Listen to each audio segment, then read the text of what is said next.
Assalamualaikum warahmatullahi wabarakatuh. Perkenalkan, nama saya Puspita Anggranisyaningrum, NIM 71. Perkenalkan, nama saya Dwi Limatur Masruha, NIM 075. Perkenalkan, nama saya Anggitias Damaningrum, NIM 077. Perkenalkan, nama saya Angga Setiawan, NIM 078. Kami akan menjelaskan mengenai matematika dan enaktivisme. Simak videonya baik-baik ya. Semangat! Hal-hal yang akan dibahas dalam video nanti adalah tentang sejarah dari enaktivisme, pengertian dari enaktivisme, tokoh-tokoh yang menjelaskan enaktivisme, prinsip-prinsip dari enaktivisme, pandangan matematika pada enaktivisme, dan implikasi pada enaktivisme. sejarah munculnya enaktivisme. Yang pertama terdapat publikasi dari karya The Embodied Mind oleh Varela, Thompson, dan Roach tahun 1991. Enaktivisme telah menjadi semakin populer sebagai teori pembelajaran di antara peneliti pendidikan matematika. Nah, sesuai dengan beberapa sumber yang lain, Embodied Mind itu juga merupakan konsep teori evolusi yang pada dasarnya menyatakan bahwa pikiran manusia berkeberadaan dalam tubuh manusia sehingga seluruh pikirannya ditentukan berdasarkan filter tubuh tersebut. Nah, dari istilah embodied sendiri ada 2 poin yang dapat diambil. Yang pertama, kognisi tergantung pada jenis pengalaman yang datang dengan berbagai kapasitas sensori motor. Dan yang kedua, bahwa kapasitas sensori motor individu ini tertanam menyeluruh dan dalam konteks biologi, psikologi, dan budaya. Filosof, psikolog, ilmuwan kognitif, dan peneliti kecerdasan mempelajari embodied mind berpendapat bahwa semua aspek kognisi dibentuk oleh aspek tubuh. Aspek kognisi meliputi konstruksi tingkat tinggi mental seperti konsep dan kategori dan kinerja manusia pada berbagai tugas kognitif seperti penalaran dan penilaian. Kemudian, satu ide sentralnya dalam embodied mind itu adalah autoposis, yaitu sifat kompleks sistem dinamis dari spontanitas pengorganisasian diri berdasarkan lingkaran umpan balik dan perkembangan dalam respon terhadap umpan balik tersebut.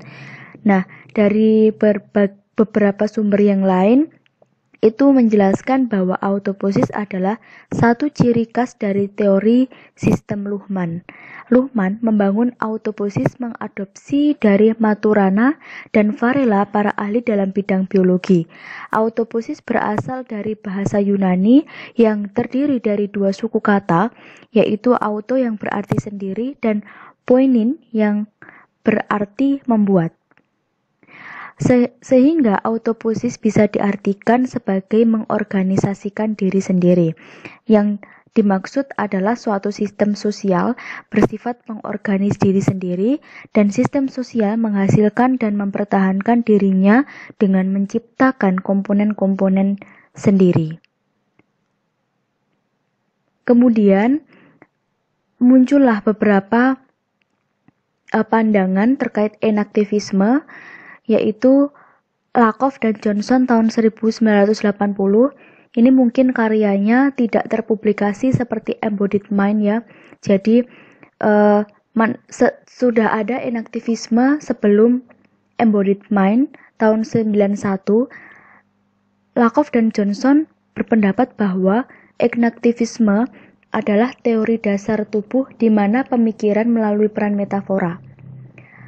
Hal tersebut mengusulkan bahwa semua pemahaman manusia, termasuk makna, imajinasi, dan alasan, itu didasarkan pada skema gerakan tubuh atau persepsi individu masing-masing. Kemudian, menurut Reid, tahun 1996, ada perbedaan penting yang harus dibuat bagaimanapun dengan beberapa perspektif konstruktivis. Selain individu memiliki struktur kognitif yang menentukan bagaimana individu dapat berpikir, atau dari sana menjadi struktur konseptual yang dapat menentukan konsep-konsep baru yang berkembang dalam setiap individu. Organisme secara keseluruhan adalah struktur yang terus berubah dan yang menentukan tindakan sendiri pada dirinya sendiri dan dunianya. Kemudian Reid juga mengemukakan pendapat mengenai enaktivisme pada tahun 2000. Enaktivisme sebagai teori kognitif menyadari akan pentingnya konstruksi secara individual dalam dunia, tetapi menekankan pada perkembangan struktur individu dengan dunia dalam metode dan syarat untuk meneruskan interaksi antara individu dan lingkungan atau situasi. Kemudian dilanjutkan oleh Ernest tahun 2010, ia melihat enaktivisme tidak begitu berbeda dengan epistemologi biasa, teori belajar, dan konstruktivisme radikal. Di antara enaktivisme dan konstruktivisme radikal, itu muncul untuk membagi subordinasi sosial atau dimensi interpersonal. Kemudian yaitu pengertian enaktivisme. Enaktivisme dalam bahasa yaitu kognisi yang memiliki arti mengetahui, sedangkan enaktivisme dalam istilah memiliki arti yaitu pengetahuan yang berasal dari interaksi antara individu dengan lingkungannya. Enaktivisme erat kaitannya dengan enaksi, di mana enaksi memiliki arti, yaitu cara yang persepsi seseorang secara kreatif untuk mencocokkan tindakan dengan situasi lingkungannya. Yaitu tokoh-tokoh enaktivisme. Di sini ada 9 tokoh-tokoh enaktivisme. Yang pertama membahas mengenai Jerome S. Brunner. Brunner menggabungkan enaction dengan 2 cara lain yaitu ikonik dan simbolik, di mana ikonik memiliki arti seorang memahami objek-objek atau dunianya melalui gambar-gambar atau visualisasi, sedangkan simbolik memiliki arti seorang memahami dunia melalui simbol-simbol bahasa, logika, dan sebagainya. Kemudian tokoh yang kedua yaitu Francisco Varela dan Eleanor Roose, di mana Francisco ini menyatakan bahwa enaktivisme berkembang melalui perundangan sebuah dunia dan pikiran berdasarkan sejarah berbagai tindakan yang dilakukan. Kemudian yang ketiga yaitu Evan Thompson. Evan Thompson menyatakan bahwa enaktivisme menekankan pada gagasan bahwa pengalaman dunia merupakan hasil interaksi timbal balik antara kemampuan sensorik motorik organisme dan lingkungannya. Selanjutnya yaitu Vygotsky. Vygotsky menyatakan bahwa setiap situasi belajar sebagai sistem kompleks yang terdiri dari guru, pelajar, dan konteks yang semuanya membingkai dan menciptakan situasi belajar. Kemudian M.C. Gann ini menyatakan bahwa enaktivisme menengahi gabungan dari kognitif, lingkungan, dan penekanan tradisional terhadap mekanisme otak yang ditemukan dalam ilmu saraf dan psikologi. Kemudian menurut Glaserford ini mengatakan bahwa interaksi antara orang yang mengetahui dan yang dikenal cukup dapat diterima oleh seorang enaktivis, namun tidak menekankan penyelidikan terstruktur lingkungan oleh pengikut yang mengarah pada gangguan yang relatif terhadap beberapa hasil yang diharapkan, yang kemudian mengarah pada pemahaman baru. Kemudian selanjutnya yaitu tokoh Mark Rowlands ini mengatakan bahwa enaction adalah gagasan bahwa organisme menciptakan pengalaman mereka sendiri melalui tindakan mereka. Kemudian Daniel Hutto mengatakan bahwa cara kita yang paling mendasar untuk terlibat dengan dunia dan orang lain merupakan bentuk dasar persepsi dan pengalaman. Kemudian menurut Sri Raman, menyatakan bahwa enaktivisme merupakan teori penjelasan yang kuat dan kuat untuk belajar dan menjadi.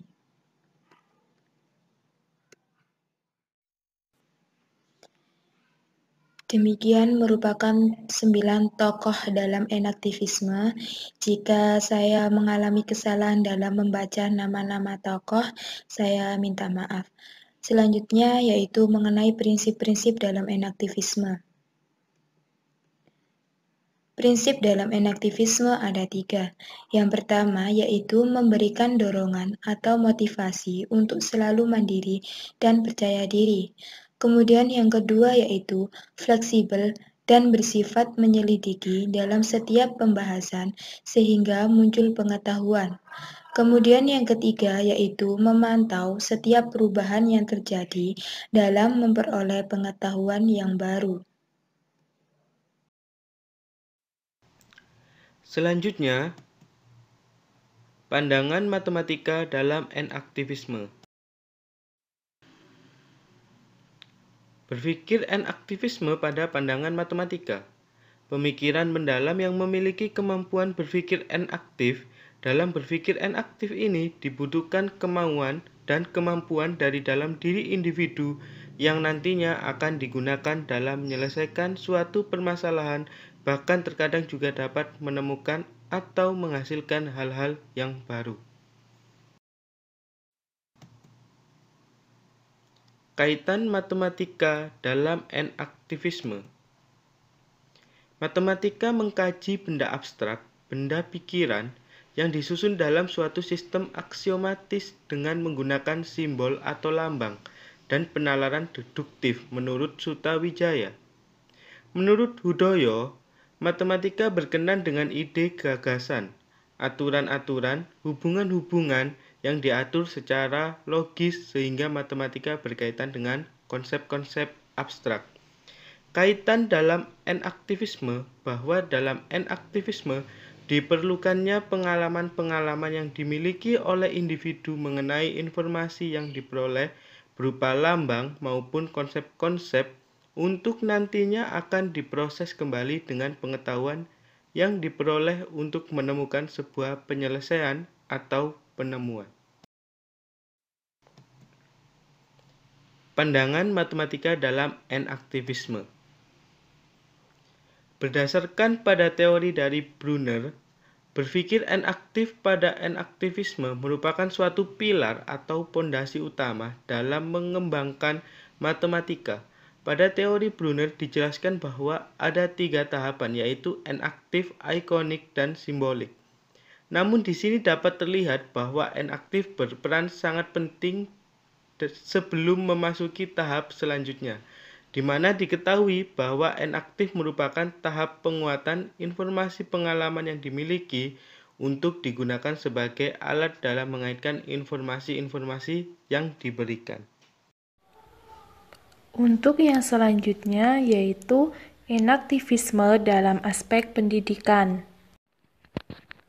Jerome Brunner memperkenalkan enaktif sebagai learning by doing dalam diskusi tentang bagaimana anak-anak belajar dan bagaimana cara terbaik dapat membantu mereka untuk belajar.